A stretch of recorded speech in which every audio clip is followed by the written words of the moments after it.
拜登使出洪荒之力，把普京彻底推向了中国。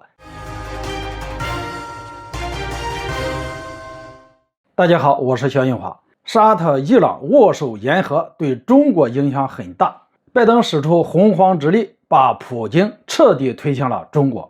自俄乌爆发后，普京不止一次向外界表示，称中俄关系已经是历史最高水平。对于普京这番话，外界曾有过解析，意思是中俄两国关系此前就很好，但眼下两国关系更加紧密的原因，就是因为俄乌冲突。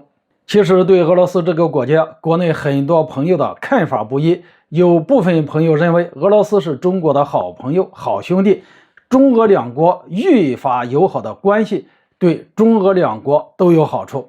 但也有朋友认为俄罗斯不太地道，只和我们是表面上的兄弟，但凡涉及利益问题，说不定还会对我们捅刀子。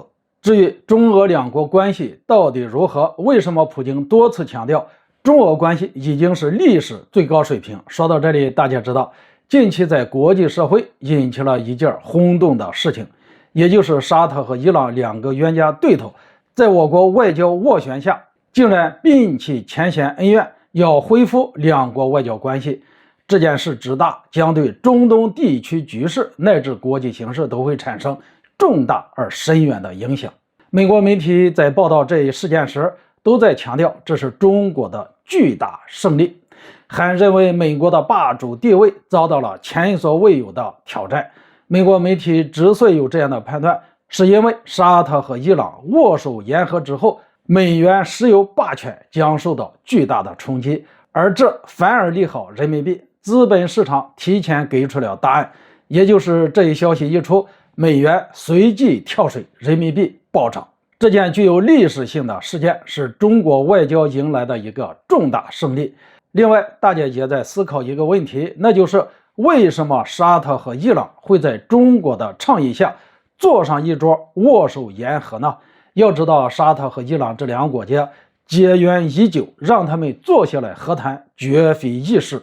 大家以为就算这两个国家再给我们面子，相信我们真的会这么轻易放下仇恨，恢复两国外交关系吗？换句话说，我国想要促使沙特和伊朗握手言和，其实也面对很大的阻力。只不过这个最大的阻力不是在美国，而是在俄罗斯。因为这么大的事情，以中国、沙特、伊朗的关系，我们可以绕过美国，但是对于这件事情，俄罗斯是肯定绕不过的。俄罗斯肯定知道，毕竟不管是沙特还是伊朗，和俄罗斯的关系都非常好。